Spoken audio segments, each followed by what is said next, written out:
Canada's 150th birthday, and to celebrate, travel journalist Caleigh Alleyne is covering as much ground as possible, and you have some highlights of must-see places as you travel across the nation this year. Good morning to you. Good morning. And welcome to Alberta. Thank you. You're starting here. Yeah, my first stop is Alberta. So Great. awesome. And what's your experience been like here in Alberta? It's been amazing. We traveled all the way down to Edmonton, to Calgary, through the Rockies, so it's probably one of the most scenic vistas you can get in all of Canada. And you tried skiing? I did. I went skiing in Lake Louise, which was an absolute dream. Amazing. Okay, well, it was good for you and good timing for you that you're here on the warm week and not the cold week. Yeah, it's true. Okay, let's go through some of the highlights, and we'll start things off with Ontario, which is close to your heart. Yeah, so Toronto's my hometown, and they're really stepping up the game for their 150, where you have the Art Gallery of Ontario, the Royal Ontario Museum, the TSO. Everyone's kind of putting together new programming for 2017 and for the 150th.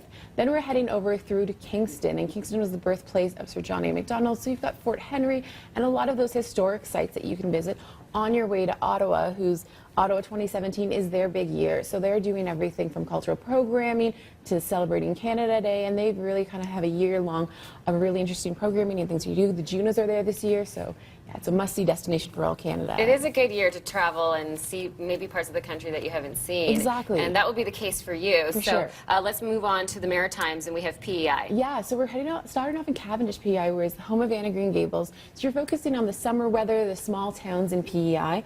Then we're heading over to Summerside, and you're doing the long board walks, the coastal views, the lighthouse trail, some really pretty picturesque areas there.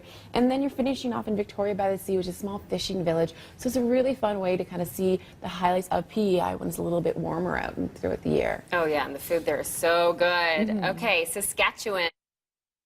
Neighbor over here, and they're awesome because they're national parks. So this is the Prince Albert National Park in Waskesiu, which has lake regions and everything, absolutely stunning. And then maybe you're heading over to Emma Lake, which just has this lakes region, perfect for the cottage country in the early spring or the summer.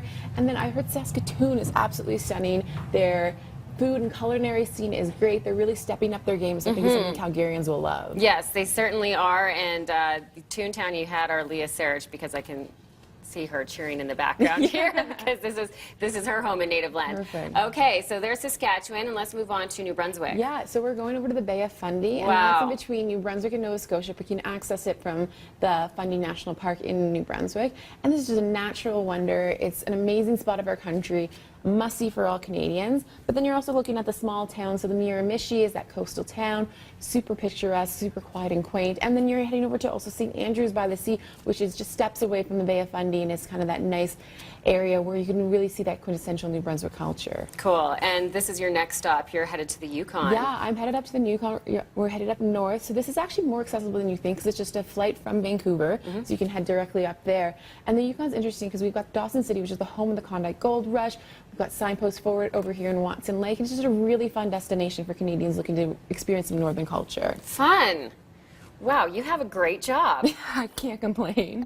So what are you most looking forward to in the next year? Why do you think this is a valuable thing for Canadians to do? I'm kind of embracing the fact that the parks are free, and traveling around Canada, cashing in my aeroplane points, and really visiting that uncharted territory. So something like the territories that I've never been, that would be absolutely amazing. Or heading out east and doing that road trip through the Maritimes is something that I've never done, and all Canadians probably should at one point in their life. Cool. Well, good for you, and you're very lucky to be celebrating our nation's 150th birthday this year by traveling it coast to coast. Thank you for those inspirations. Makes me want to maybe head to the Maritimes. So pretty there, especially in the summer. Safe travels to you. Thank you. We'll take a break here.